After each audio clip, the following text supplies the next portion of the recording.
All right, now forget about a New York City mayor who some cops are saying threw them under the bus. Apparently, he is not the only one. In New York, as you can hear, protesters joining in, some chanting just today, F the police. In St. Louis, demonstrators storming City Hall, shoving a city marshal along the way. In Denver, rebel rousers chanting, hit him again, after a car struck 4 police officers on bicycles. You see a trend?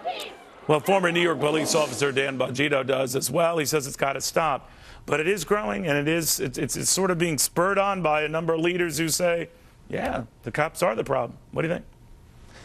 Well, Neil, I have to tell you, Mayor de Blasio really did an act of public disservice, I mean, to a grotesque level, by introducing, without any evidence, by the way, race into the Garner tragedy. Listen, it's a tragic scenario. I get it. And there are a lot of very legitimate issues that need to be discussed, use of force, etc. But without any evidence whatsoever to implicate race in this was really grotesquely irresponsible for the mayor of New York City. And I was even thinking, even if you wanted to go there, the 6th police sergeant who was watching all of this going down, an African-American persuasion here, if you're going to go in that whole ridiculous direction, then include that. Of course, that wasn't included there. But what I'm worried about is people in authority like that, and you could extend this to Reverend Al and so many others, once they start hearing that, accepting that as fact, then they have no reason to think otherwise, and they start buying it and demonstrating over it and chanting it, and it compounds the problem, does it not? Right, Neil, and the phone game, as they used to say it, with the advent of social media, you know, if you put out a false message, it travels around the world at now light speed now. And with people like, unfortunately, Al Sharpton out there who have influence and can peddle that influence, out there saying things like Michael Brown had his hands up when he was shot, despite any real evidence of that happening, does nothing to bridge a divide between By the way, community on that issue, I know you know this inside and out, not one African-American witness to the whole Michael Brown event said that. It was, in fact, they said just the opposite. He never, ever, ever had his hands up, ever. But leaving that aside, I mean, if you want to perpetuate something, they perpetuate. I just think there is a greater responsibility for leaders, for a mayor, for any of the leaders in the community, religious, political or otherwise, to cool it, Right, and on the police side as well, you know, the NYPD at the upper echelons of management hasn't done a wonderful job with the PR on this either. You know, Neil, I've said over and over on this, whether you believe or not that there is an institutional bias against black men by New York City police officers, the fact that there's a perception out there that there is frankly all that matters. The perception is reality. So there's a responsibility on both sides to act as adults to try to bridge that divide. I think the NYPD management could do a better job. The mayor could certainly do a better job. But people in the community, such as Al Sharpton, saying things and being purveyors of untruths are absolutely pouring flames on an exploding fire right now. All right, thank you, my friend. Just different. It's bring it down a notch here, and certainly not encourage this sort of stuff. Anyway, enter Al Sharpton. He's sort of like writings, Where's Waldo? He pops up everywhere when bad stuff is going down. And a predictable presence, not only with mayors under siege, but presidents who actually value his counsel. No wonder New York's top cop was being so guarded discussing the guy they call Reverend Grenade with Don Imus today. Listen to this. See, helpful or hurtful is what you're trying to do. Well, whether you like him or not, and I think people have strong opinions one way or another. I don't think there's a middle ground, actually. But the reality is that he is probably one of the leading, if not the leading, spokesman for black issues in the country today. That's the reality. It's something that political leaders, police leaders, media, commentators have to recognize, whether you like him or not. You know, despite Don's best efforts, he really never answered that question to Martin Luther King Jr.'s niece, Alveda King, on if she thinks Al Sharpton is helpful or hurtful. On just that, Alveda, what do you think? Reverend Sharpton is very good at going into a community and agitating it and stirring it up. However, the solutions actually are much more important than the kind of agitation. Some people think that the violence and the agitation is necessary, but we accomplished so much with peaceful demonstrations in the 20th century, in the 60s, 50s, and 60s. And so I think that I always am an advocate of the nonviolent tactics rather than the burn, baby, burn, or no justice, no peace. You know, I was thinking of your dad. Your house was bombed. I was thinking of your uncle, Martin Luther King, his house bombed. And yet, maybe I missed it in their writings or speeches or sermons. They never went after or particularly targeted law enforcement officials, even those who were racist at the time and then clearly were gunning for them.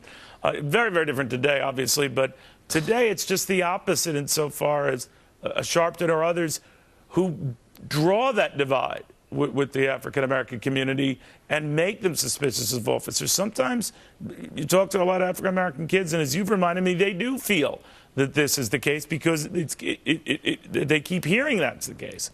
What do you tell them? Yeah. Well, one scripture that my uncle M.L. and my dad, A.D., were very fond of, and they believed it was blessed are the peacemakers, Jesus speaking in the Beatitudes. However, Neil, I think even if they were here today, even from the business perspective, since this is Fox Business Channel, well, I have Fox talked News, to police but you're on the show, officers. but you could say whatever you want because you're a woman of God, and we will make it so. Continue. Okay, but listen, honestly, economically, I have talked to officers and lawmakers, and many are now admitting that they have a quota system, revenue-driven, and they have to go after what they call the low-hanging fruit. Very often, that is African Americans, but down in Florida, I think a Latino man was just approached, and the officer said that they feared for their lives, and then he ended up dead just recently. When you say low-hanging fruit, in other words, that there is racial profiling going on. Some profiling, but not only black skin or brown skin, but Latinos and even maybe poor people. An officer may look at you and say, I've got a quota, I've got to write more tickets, I need to have more warrants. Oh, I see what you're saying. But now I have been out, but no, here's where I do see it. I was out at a dinner with an African-American executive, I'll leave his name out. We were both taking cabs and we were done. I had no trouble getting a cab. He had a devil of a time. So I'm quite aware, and he was in a suit. So I'm quite aware of that the racism is alive and well.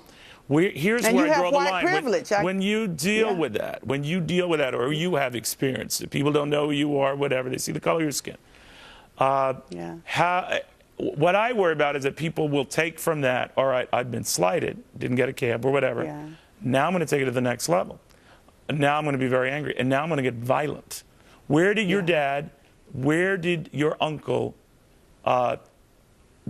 distinguish?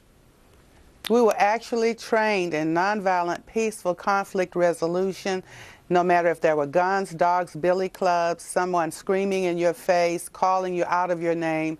The officer may have a billy club or a gun, but we were peaceful. And so I continue to urge, even in New York, and it almost sounds like that's just not enough, Alvita. It's not going to be enough to be peaceful.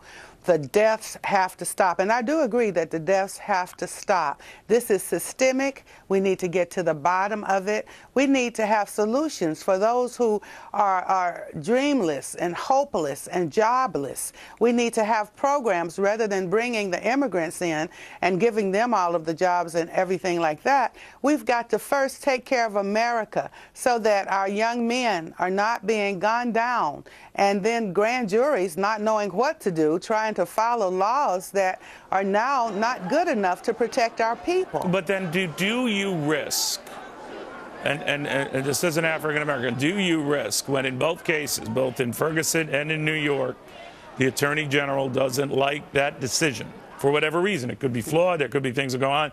I assume the grand jury in both cities had access to a great deal more information than either you or I do. Having said that, you don't like it, and you're the Attorney General of the United States, and you more or less say, we'll do our own federal probes. Doesn't that action alone feed the beast and the beastly behavior? We must not become a lawless society. We must work on the justice and the legal system. We cannot now begin I'm sorry, Alvita, I wasn't clear. Doesn't that send just the opposite signal? That however warranted such probes might be, I don't know, I have no idea, that you are telling young black youths, don't trust the system, don't trust the local guys, don't trust what's going on there, because you really are being victimized.